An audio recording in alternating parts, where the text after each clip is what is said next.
tongue is the greatest weapon. Now, why is the tongue the greatest weapon? Why is the tongue the most powerful weapon? I'm going to tell you today. Let's take some examples from the past. Look at some people who have done some pretty monumental things in history. Some of them being good and some of them being bad. Take Hitler, for example.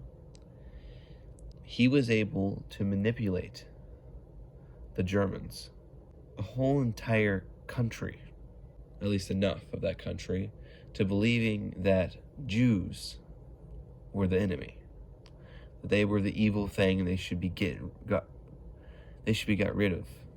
How did he do this? He did it with his tongue. He spoke to them.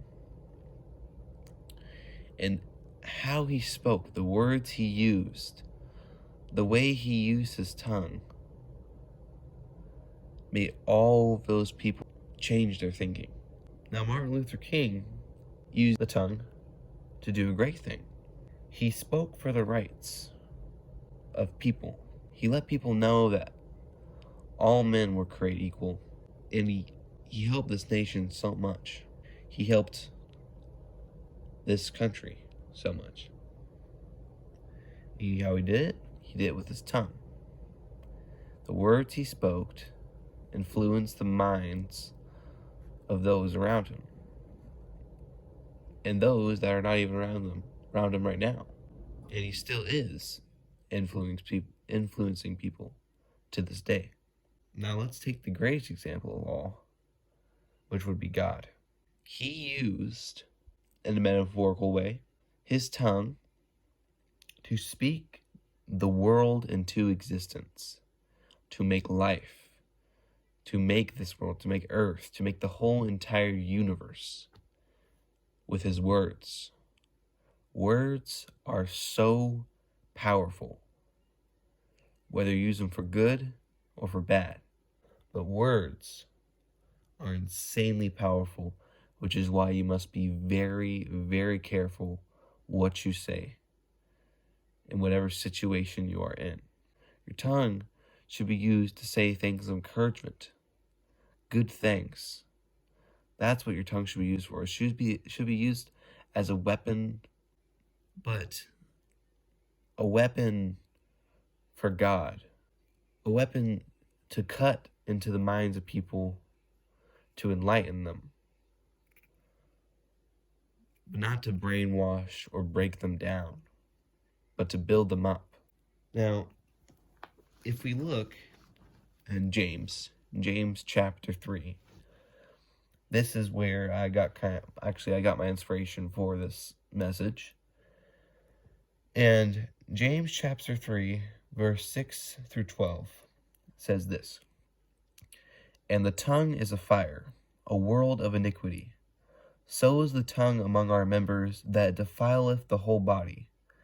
And it setteth on fire the course of nature, and it is set on fire of hell. For every kind of beast, and of birds, and of serpents, and of things in the sea, is tamed, and hath been tamed of mankind. But the tongue can no man tame. It is an unruly evil, full of deadly poison." The tongue is an unruly evil, full of deadly poison. "Therewith bless we God, even the Father, and therewith curse we men, which are made after the similitude of God. Out of the same mouth proceedeth blessing and cursing. My brethren, these things ought not so to be." Our mouth should not be used to curse and to bless at the same time. We shouldn't be going out and saying nice things and blessing people with our tongue, and then at the same time also be cursing people. It says in verse 11 that, "Doth a fountain send forth at the same place sweet water and bitter? Will we speak good things and bad out of the same mouth?" It just isn't right.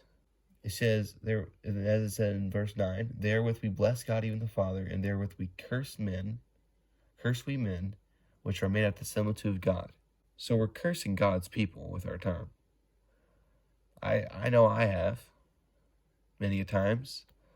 I've said rude and mean things to people, things that have hurt people, things that have impacted people, maybe even to this day. So we must be very careful how we are using our tongue. Make sure your tongue is bringing forth sweet water and not bitter. Make sure both things are coming out of the same fountain. And then it says in verse 12, can the fig tree, my brethren, bear olive berries, either a vine figs, so can no fountain both yield salt water and fresh. Our tongue should be used to bear those things that are good, that are fruitful, that are righteous. We should be using our tongues to inspire people and build them up, not to break them down, because it is full of deadly poison. We need to be using our tongues to do the right things, because that is what God gave them to us for. He gave us the ability to speak and to use words so that we can do great things for Him, to bring glories to His name, not to spread evil and cursings upon each other. So remember what God gave you your tongue for. Remember to use the weapon that God gave you correctly. And remember that indeed God did give it to you for a purpose.